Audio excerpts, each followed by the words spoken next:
Hello friends, कैसे हो आप सब लोग। सो फ्रेंड्स, आज हम डिस्कस करने जा रहे हैं इंडियाज 20 के बारे में, accounting for government grants and disclosure of government assistance. Okay. So government grants कौन सी होती हैं? जो गवर्नमेंट हमें असिस्टेंस प्रोवाइड करती है। फॉर एग्जांपल, हमें हमारे बिजनेस को सपोर्ट करने के लिए जो गवर्नमेंट ग्रांट्स देती है, तो वो किस किस फॉर्म्स में देती हैं? लोन के फॉर्म्स में दे सकती हैं कि कंसेशन रेट पर उसने लोन दे दिए हम लोगों को, है ना। जैसे एमएसएमई की केस में हो गया ग्रांट की मशीन्स पे, आपको आप मशीन खरीदो तो उसमें 30% ग्रांट हम देंगे, या 5 लाख की ग्रांट हम दे देंगे। तो ये सारी ग्रांट्स होती है, सब्सिडी होती है जो गवर्नमेंट असिस्टेंस होती है, ताकि बिजनेस को प्रमोट करने के लिए, किसको प्रमोट करने के लिए? बिजनेस को प्रमोट करने के लिए। ठीक है friends. So government grant means assistance by government in the form of transfer of resource to entity. Entity shall recognise government books only when there is a reasonable assurance. Reasonable assurance हो, ठीक है, absolute की बात नहीं कर रहा, reasonable assurance की बात कर रहा है। डेट एंटिटी कंप्लाई कर लेगी जो भी ग्रांट की कंडीशन है उससे, और ग्रांट रिसीव्ड हो जाएगी, और ग्रांट रिसीव्ड हो जाएगी। ठीक है। So accounting for government grant related to assets, it means grant given by the government to entity for purchase and construction of long-term assets. Okay. So accounting कैसे होगी इसकी? तो सबसे पहले तो इसमें मीनिंग बताया कि ग्रांट जो गवर्नमेंट देती है एंटिटी को, ताकि लॉन्ग टर्म जो एसेट्स हैं वो परचेज और कंस्ट्रक्शन कर सके। Establish setup plan, for example मैं इसका एग्जांपल बता देती हूँ। जैसे आपको यूपी इन्वेस्ट करके एक प्रोग्राम जाया था, ठीक है, 2-3 साल पहले। तो उसमें क्या लिखा था गवर्नमेंट ने? उसमें बोला था गवर्नमेंट ने कि जिन जिन जो जो आपके बैकवर्ड एरियाज़ हैं, जो यूपी के बैकवर्ड एरियाज़ हैं, अगर वहाँ उस बैकवर्ड एरियाज़ में आप अपना प्लांट इस्टेब्लिश करते हो, तो गवर्नमेंट आपको लैंड देने को तैयार है। ठीक है। गवर्नमेंट आपको और सब्सिडी, आपके प्रोडक्शन पर सब्सिडी देने को तैयार है। जितना भी आप प्रोडक्शन करोगे, ठीक है, आप जितना उससे रेवेन्यू जनरेट करोगे, उसका कुछ परसेंट गवर्नमेंट देगी आपको। तो यूपी इन्वेस्ट में उन्होंने यूपी इन्वेस्ट में सारी इंडस्ट्री से रिक्वेस्ट की थी कि आप कितना कितना इन्वेस्ट करोगे हमें बताओ, और बैकवर्ड एरियाज में कितना कितना करोगे, तो हम आपको ग्रांट देंगे उसी अकॉर्डिंग। ठीक है। तो ये क्या था? लॉन्ग टर्म एसेट्स था। लॉन्ग टर्म एसेट्स था, फैक्ट्री का establishment, long term assets. So setup of plant, purchase and development of equipment, machinery और land. So accounting for monetary government grant related to assets when government grant receivable in cash, जब government cash में पैसा देती है। ठीक है। So entity के पास दो ऑप्शंस होते हैं for accounting of this type of government grant. Option one होता है कि आप डायरेक्टली आपकी जो कॉस्ट ऑफ एसेट्स आ रही है उसमें से पैसा घटा दो। जो भी आपको ग्रांट रिसीव हुई है उसमें से आप कॉस्ट ऑफ एसेट्स में घटा दो। फॉर एग्जाम्पल, मेरे को रिसीव हुई, मैंने मान लीजिए कोई लैंड खरीदा, मेरे को जो लैंड पड़ा वो पड़ा 10 करोड़ का लैंड। मेरे को लैंड पड़ा तो लैंड डेबिट टू बैंक कर दिया मैंने उस टाइम पे। लेकिन मुझे क्या था, मुझे मालूम है मैं सारी कंडीशन कंप्लाई कर लूँगी। ठीक है, सारी कंडीशन कंप्लाई कर लूँगी, मुझे ग्रांट मिल जाएगी। तो मेरे को मिल गई जाएगी, तो इसलिए मैंने क्या एंट्री पास कर ली, ग्रांट रिसीवेबल। जो भी मुझे ग्रांट मिलेगी गवर्नमेंट से, मुझे 50% मिलनी थी इसकी, तो grant receivable debit to land हो जाएगा 5 करोड़। ठीक है। तो ये एंट्री हो जाएगी। ऑप्शन टू में मेरे पास ऑप्शन टू क्या है? अगर मुझे ग्रांट रिसीव्ड हुई है डेप्रिशिएबल एसेट्स के लिए, तो मैं क्या करूँगी, जो भी मेरे को डेप्रिशिएबल के लिए ग्रांट रिसीव हुई है, जैसे मान लो मेरे को ग्रांट रिसीव हो गई, मेरे को ग्रांट रिसीव हुई 1 करोड़ रुपए, तो बैंक अकाउंट डेबिट टू क्या करूँगी, डेफर्ड इनकम करूँगी। ठीक है। डेफर्ड इनकम, डेफर्ड ग्रांट बोल लो उसको, मैं डेफर्ड ग्रांट कर लूँगी। ठीक है। या फिर मान लो मुझे अभी ग्रांट रिसीव नहीं होने वाली है, तो भी मैं होने वाली पे भी ग्रांट रिसीवल कर लूँगी, बैंक अकाउंट डेबिट या ग्रांट रिसीवल। ठीक है। टू डेफर्ड ग्रांट करूँगी। और ये जो डेफर्ड ग्रांट है मेरा, ठीक है, मेरे को 1 करोड़ रुपये मिल रहे हैं। तो ये जो 1 करोड़ रुपये है जो आपका डेप्रिशिएबल एसेट्स का है, उसकी यूजफुल लाइफ के रेशियो में, ठीक है, धीरे धीरे पीएनएल में जाता जाएगा, ये धीरे धीरे पीएनएल में जाता जाएगा। So recognise grant and deferred income in balance sheet. ठीक है। बैलेंस शीट में आप रिकॉग्नाइज कर दोगे उसको और ट्रांसफर करोगे पीएनएल में the ratio of depreciation over the useful life of assets. मान लीजिए 10 साल है और मेरे को मिल गई है 10 लाख रुपए की ग्रांट, तो 1-1 लाख रुपए जो होंगे हर साल रिकॉर्ड हो जाएंगे। ठीक है। 1-1 लाख रुपए हर साल पीएनएल में चले जाएंगे क्रेडिट साइड में, और वहाँ पे दूसरी ओर डेप्रिसिएशन चली जाएगी। ठीक है। तो ये होगा फ्रेंड्स। अगर मुझे ग्रांट नॉन डेप्रिशिएबल एसेट्स के लिए मिल रही है तो, ठीक है, जैसे लैंड के लिए मिल रही है मुझे, तो अगर ग्रांट कंडीशनल है, सम ऑब्लिगेशंस ऑन एंटिटी, आप रिकॉग्नाइज करोगे डेफर्ड इनकम, आपको पता है वो कंडीशन आप कंप्लाई फुलफिल कर लोगे, है ना। तो उसमें भी यही एंट्री होगी, grant receivable debit to deferred grant, grant receivable debit to deferred grant होगी, और ग्रांट को डेफर्ड इनकम देखोगे बैलेंस शीट में, और ट्रांसफर हो गया पीएनएल में the ratio of obligation over the period of condition. मान लीजिए 5 साल में मुझे कंडीशन पूरी करनी है। ठीक है। 5 साल में मेरे टर्नओवर की कंडीशन है कुछ, तो 5 साल में वो पूरी होगी। तो जैसे जैसे आपकी टर्नओवर की कंडीशन मैट होती जाएगी, वैसे वैसे आप उसको डेफर्ड इनकम को, डेफर्ड ग्रांट को ग्रांट पीएनएल में ट्रांसफर करते जाओगे। ठीक है। वैसे वैसे पीएनएल में ट्रांसफर करते जाओगे। और ग्रांट अनकंडीशनल है कि मेरे को तो पूरा पैसा मिलना ही है, मुझे पता है, तो आप पीएनएल में इमीडिएट रिकॉर्ड कर लोगे। मुझे मालूम है कि भाई टेक्नोलॉजी अपग्रेडेशन यूपी की एक स्कीम है, मुझे मालूम है कि मुझे इसमें 5 लाख रुपए मिल ही जाएंगे, मुझे मालूम है इसमें 5 लाख रुपए मिल ही जाएंगे, बट ये लैंड का केस है ना, तो मान लो मेरे को पता है कि लैंड की टेक्नोलॉजी अपग्रेडेशन क्वेश्चन को हटा देते हैं, एक मिनट ये वाला हटा देते हैं। यस, हाँ, तो मुझे मालूम है कि मुझे पैसे तो मिल ही जाने हैं, ठीक है। तो अगर मुझे पैसे मिल ही जाने हैं, मुझे पता है, तो मैं डायरेक्टली उसे पीएनएल में रिकॉग्नाइज कर दूंगी, ठीक है, वन शॉट ग्रांट इनकम। जैसे मान लो लैंड की मुझे मालूम है मुझे 1 करोड़ रुपए मिल जाने, तो मैं 1 करोड़ रुपए रिकॉर्ड कर दूंगी, ठीक है फ्रेंड्स। तो ये हो गया हमारा ग्रांट का कैसे रिकॉग्नाइज करेंगे। अब आता है हमारे पास, ये तो ऊपर मॉनेटरी के थे, ठीक है, मॉनेटरी में देख लिया हमने कि मॉनेटरी में हम लोगों को या तो आपको मॉनेटरी में क्या था, या तो आपको मशीन्स के अगेंस्ट मिल गई ग्रांट, डेप्रिशिएबल एसेट्स हो गई, डेप्रिशिएबल एसेट्स के, या लैंड के अगेंस्ट आपको ग्रांट मिल रही है, मतलब पैसों में मिल रही है, ठीक है। तो आप दोनों तरह से ट्रीट कर सकते हो उसको, कॉस्ट ऑफ एसेट्स में से हटा सकते हो, या फिर आप इनकम रिकॉग्नाइज कर सकते हो पीएनएल में। अब दूसरा आता है नॉन मॉनेटरी ग्रांट का, क्या होगा, when government receivable in kind. So entity has 2 option for accounting for this type of government grant. एक ऑप्शन फर्स्ट है, आप एसेट्स को नॉमिनल वैल्यू पर रिकॉर्ड कर लो। फॉर एग्जांपल जैसे एक यूपी इन्वेस्ट आया था, तो यूपी इन्वेस्ट में क्या है कि आप बैकवर्ड एरिया, जो बैकवर्ड एरिया है, अगर आप वहाँ पे अपनी यूनिट लगाओगे, हम आपको लैंड फ्री दे देंगे, हम आपको लैंड फ्री दे देंगे, ठीक है। तो वहाँ पर क्या होगा, आपकी जो नॉमिनल वैल्यू है, ठीक है, उस पर रिकॉर्ड होगा। मान लीजिए कि आपको देना पड़ा, चलो कोई नहीं, आप लैंड हम आपको, ठीक है, आपको बस 1 लाख रुपए देने होंगे, बाकी लैंड हम आपको दे देंगे।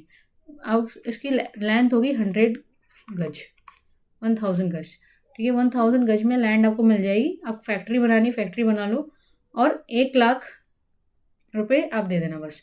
तो नॉमिनल वैल्यू तो है भाई, मुझे आज, ठीक है, 100 करोड़ की बिल्डिंग अगर मुझे 1 करोड़ में मिल जाए, 100 करोड़ का लैंड मुझे 1 करोड़ मिल जाए, तो भाई 99% तो ग्रांट, 99 करोड़, ठीक है, 99 करोड़ तो मेरे को गवर्नमेंट दे दिया ना अल्टीमेटली। तो recognise the assets received at nominal value, ठीक है। तो nominal value of entity has paid to government to acquire the assets.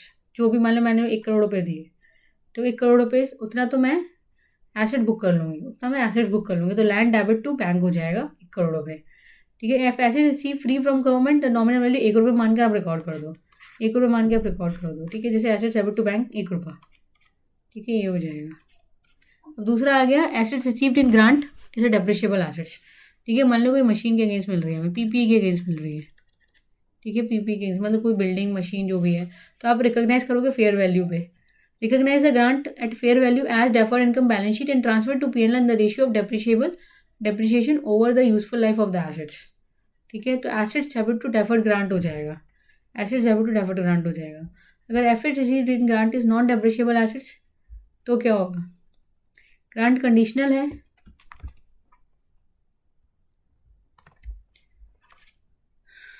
ठीक है। अगर ग्रांट हमें रिसीव हो रही है नॉन डेप्रिशिएबल एसेट्स के केस में, तो उसमें क्या होगा, ग्रांट कंडीशनल है, ठीक है। ग्रांट अगर कंडीशनल है, तो जैसी कंडीशन मैट होती है, तो ओवर द पीरियड ऑफ आप कंडीशन मैट में, ठीक है, उसे रिकॉग्नाइज करते जाओगे।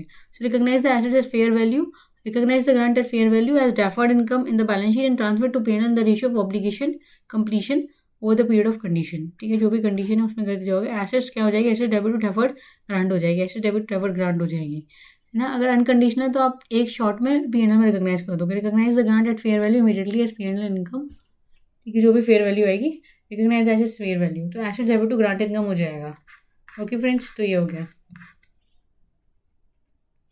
Accounting for government grant related to income, ठीक है। इनकम से रिलेटेड अगर मिलती है गवर्नमेंट ग्रांट, तो क्या होगा, मान लो कि मैंने, गवर्नमेंट ने बोला कि अगर आप 3 सालों में, ठीक है, आप जो भी रेवेन्यू जनरेट करोगे, आप बैकवर्ड एरिया में हो, ठीक है, अच्छी बात है, हम आपको कह रहे हैं कि रेवेन्यू का हम आपको 1% देने को तैयार है, हम आपको रेवेन्यू का 1% देने को तैयार है, तो मेरी इनकम हो जाएगी डायरेक्टली, है ना। तो it means grant given by the government to entity for incurring expenses और for relief in case of losses in business, ठीक है। गवर्नमेंट कह रही है कि हम आपके लॉसेस को कॉम्पनसेट करने के लिए तैयार है, आप काम करो, कोई बात नहीं, क्योंकि हमें पता है 3-4 साल बाद आपको प्रॉफिट हो जाएगा, 2-3 साल तक आपको लॉस रहेगा, हम उसको आपको रिलीफ देने को तैयार है। जैसे स्टार्टअप्स हो गए, तो गवर्नमेंट क्या है, स्टार्टअप के अंदर प्लान्स लेकर आई है, इंसेंटिव प्लान्स, कि आप स्टार्टअप स्टैब्लिश करो, लॉसेज होंगे कोई बात नहीं, हम आपको ग्रांट देने के लिए तैयार हैं, सब्सिडी देने के लिए तैयार हैं, ठीक है, सब्सिडी देने के लिए तैयार है. So it means the grant given by the government to entity for incurring expenses for relief in case of loss in business, for example for immediate startup of business और relief measure, subsidy for staff training expense, research and development, for incurring expense to protect environment and subsidy to sell goods at lower price, ठीक है, etcetera. तो ऐसी government income वाली grant कहलाती है, ठीक है, जो भी इमीडिएट स्टार्टअप है उनको रिलीव करने के लिए. या फिर मान लो मैंने कह दिया कि आप ना अगर मान लो किसी को कैंसर है या किसी को कोई और डिसीज़ है किसी को, ठीक है, तो आप R&D करो और इसको, ये जो डिसीज़ है जैसे कोविड हो गया, तो कोविड को जैसे कोविड आया था तो उसमें कोविड को हटाने के लिए R&D हुई, R&D पर खर्चा वो गवर्नमेंट ने दिया कि नहीं R&D करो, उसका कोई उपाय ढूंढो, इसको रिजॉल्व कराओ, है ना, इसको रिजॉल्व कराओ. तो गवर्नमेंट सपोर्ट कर रही थी इसको, है ना. तो वो भी क्या था, आपका गवर्नमेंट इनकम थी. गवर्नमेंट ग्रांट क्या थी, वो गवर्नमेंट ग्रांट थी, वो इनकम थी, ठीक है. तो ये था. So entity shall do this type of government grant is follow accounting for this type of. कैसी अकाउंटिंग होगी, अगर ग्रांट रिसीवेबल है फॉर expense already incur for immediate startup relief, ठीक है, एक्सपेंस ऑलरेडी हो चुका है, कर दिया हमने, खर्चा कर दिया है, उसके बाद वो गवर्नमेंट ग्रांट दे रही है, तो आप उसको P&L में रिकॉग्नाइज कर दोगे इमीडिएटली P&L में रिकॉग्नाइज करोगे, क्या एंट्री करोगे, grant receivable debit to grant income, ठीक है, ये हो जाएगी. अगर मान लो कि बैंक रिसीवेबल है फॉर द फ्यूचर एक्सपेंस, की फ्यूचर में अगर करोगे तो मिलेगी ग्रांट, तो recognise the grant deferred income balance sheet में पहले से उसको डेफर्ड इनकम दिखा दोगे, grant receivable debit to deferred income करके, और ठीक है, डेफर्ड इनकम दिखा दोगे और ट्रांसफर करोगे P&L में the ratio of related future expenses over the period in which those expenses are incurred, ठीक है. जैसे जैसे आपके एक्सपेंडिचर होते जाएंगे वैसे वैसे उनको उसी प्रोपोर्शन में आप ग्रांट रिकॉग्नाइज करते जाओगे डेफर्ड इनकम में से, ठीक है, डेफर्ड ग्रांट में से deferred grant debit to deferred income करते जाओगे, डेफर्ड ग्रांट डेफर्ड इनकम करते जाओगे, deferred grant debit to grant income करते जाओगे बेसिकली, है ना. यस. बैलेंस शीट में आप ग्रांट इनकम दिखाओगे, तो बैलेंस शीट में क्या है आपकी, ग्रांट रिसीवेबल है ना, तो क्या है, ये एसेट है आपकी, है ना, एसेट है, एक्चुअली में लायबिलिटी है, ठीक है, एक तरह से लायबिलिटी है. क्यों, क्योंकि अभी तक हमने इससे बेनिफिट नहीं लिया है ना, ठीक है.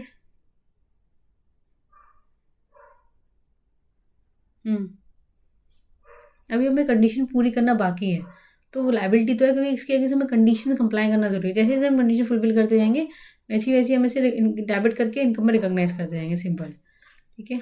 अब प्रेजेंटेशन कैसे होगी गवर्नमेंट ग्रांट की, तो बैलेंस शीट में कैसे प्रेजेंट होगी, डेफर्ड ग्रांट जो होगी वो आपकी या तो करेंट होगी नॉन करेंट होगी, ठीक है. डेफर्ड ग्रांट आपकी लायबिलिटी मानी जाएगी और करेंट होगी नॉन करेंट होगी.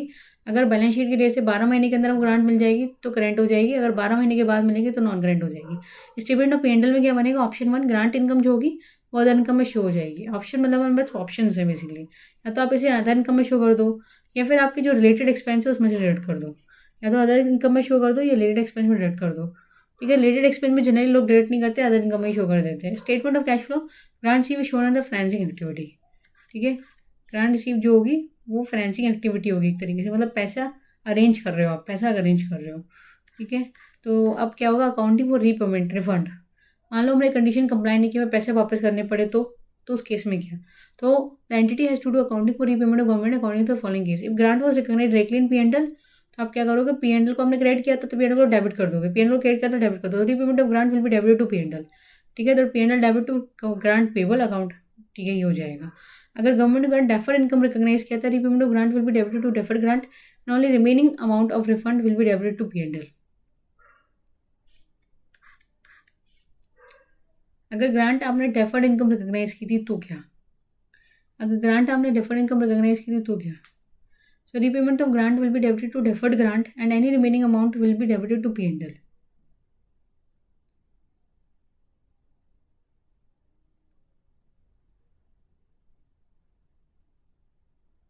अगर ग्रांट आपने डेफर्ड इनकम की तरह रिकॉग्नाइज की थी तो क्या,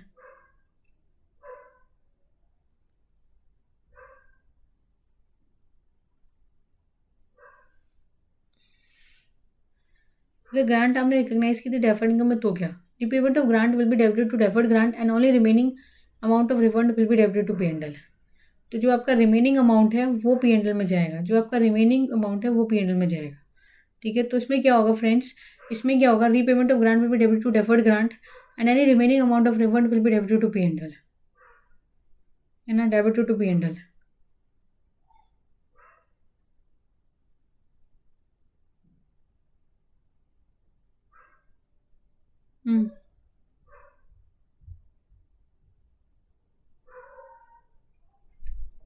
ये आपका डेफर्ड ग्रांट हो जाएगा, ठीक है, डेफर्ड डेफर्ड ग्रांट.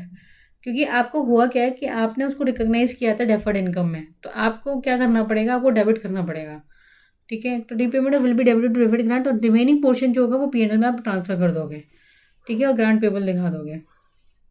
अगर ग्रांट आपने व्यय कॉस्ट ऑफ एसेट्स से करी तो कॉस्ट ऑफ एसेट्स को बढ़ा दोगे, किसको बढ़ा दोगे, कॉस्ट ऑफ एसेट्स को बढ़ा दोगे. Repayment will be debit to that assets, तो assets debit to grant payable हो जाएगा. और depreciation that would have been recognise on this assets if there, अगर कोई ग्रांट नहीं होती तो डेप्रिसिएशन लग जाती, तो वो आप इमीडिएटली P&L में रिकॉग्नाइज कर दोगे, वो आप इमीडिएटली P&L में रिकॉग्नाइज करोगे. Okay friends.